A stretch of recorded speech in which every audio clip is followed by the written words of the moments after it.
আসসালামু আলাইকুম। এখন আমাদের দেশে গ্রীষ্মকাল, তো এই সময় আমাদের দেশে অনেক রকমের ফুলে ফলে ভরে যায় চারিদিক। মিষ্টি মিষ্টি গন্ধ চারিদিকে মৌ মৌ করে, শুধু ফল আর ফল, আম পাকে, কাঁঠাল, লিচু সব।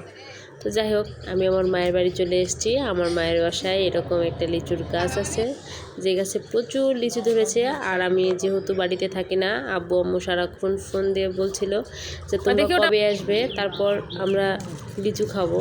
তো যাই হোক, আজকে সেই দিন। এই যে আমার সাহেব লিচু পাড়ার জন্য গাছে ওঠার প্রিপারেশন নিচ্ছে। আমি হাতে লিচু নিয়ে দেখছিলাম। আমার ছেলে তো খুবই খুশি লিচু পেয়ে। এরকম করে গাছ থেকে লিচু মানে সরাসরি নিয়ে খাচ্ছিল, তো খুবই মজা পাচ্ছিল। সাথে আমার বড় বোনের মেয়েও ছিল, ও লিচুগুলো পাড়ছিল, সাহায্য করছিল আমাদের সবাই মিলে। অনেক মজার একটা সময়। আর সবচেয়ে ভালো লাগছিল যে মানে এত রসে টইটুম্বুর ভর্তি এই লিচুগুলো নিজের হাতে পেড়ে মানে খেতে খুবই মজার ছিল। আমি অনেকগুলো লিচু খেয়ে ফেলেছিলাম। অনেক লিচু ছিল গাছে। লিচুগুলো খুবই মিষ্টি ছিল অবশ্য। যাই হোক, মায়ের বাড়িতে আসতে তো খুবই ভালো লাগে সবার, আমারও ব্যতিক্রম নয়। আমারও খুব ভালো লাগে। আর এসে যদি এরকম পাই পছন্দের ফল, তাহলে তার কোনো কথাই নেই, মজাটা আরও দ্বিগুণ হয়ে যায়, তাই না? তো ভাবলাম যে এরকম একটা সুন্দর ফলের গাছ সঙ্গে ঝুলে আছে রসালো লিচু, তো সেটা আপনাদের সাথে শেয়ার করা যেতেই পারে। যারা যারা খেতে চান অবশ্যই আমার বাসায় চলে আসবেন। তো এই যে আমার ছেলে লিচু নিয়ে ছিল, ও শুধু ওখান থেকে লিচু পাচ্ছি না, ও লিচু খেতে খুব পছন্দ করে। এই যে একটা লিচু আপনাদেরকে খুলে আমি দেখাই, কতটা রস মানে টইটুম্বর আর কতটা টেস্টি, না খেলে বোঝা যাবে না। ভিডিও হচ্ছে ভিডিও। আর সবচাইতে বড় কথা, বাজারে তো প্রিজারভেটিভ দেওয়া ভেজালে পরিপূর্ণ এখন।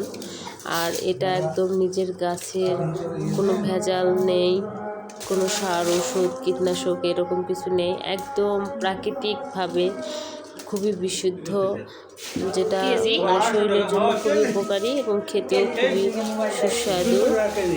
যাই হোক, অনেক কিছু খেলাম, সঙ্গে করে নিয়ে আসলাম। তো এবার আমের পালা, ভাবলাম যে কিছু আম নিয়ে আসি, এগুলো কাঁচা মিষ্টি আম।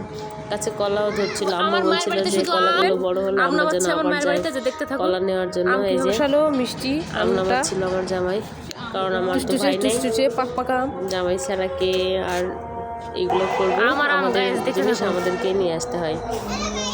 আগে আব্বা যখন সুস্থ ছিল তখন আব্বাই করে দিত, কিন্তু এখন তো আমার আব্বা অসুস্থ, ওইরকম করে আর কিছু করতে পারে না, সবকিছু আমাদেরকে দেখাশোনা করে নিয়ে আসতে হয়। তো অনেক আম ঝুলে ঝুলে ছিল। আমার ছেলে তো দুষ্টামি করেই যাচ্ছিল, ওর নানির বাসা মানে ওর দুষ্টামি, আর সেখানে কেউ কিছু বলবে না, এরকম একটা অবস্থা। এটা আমাদের বাড়ির পিছন দিকে যে কাঁঠাল ধরেছিল, অনেকগুলো কাঁঠালও ছিল। কাঁঠাল খেতে আমার ভালো লাগে, দেখতে পাচ্ছি খুবই যে পছন্দ করি তা না, মোটামুটি খাই, এই অবস্থা। তবে আমার ছেলে আর আমার জামাই দুজনেই খুব কাঁঠাল খেতে পছন্দ করে।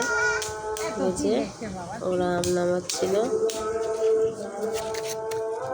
আমগুলো জড়ো করে রাখছিল একটা জায়গায়।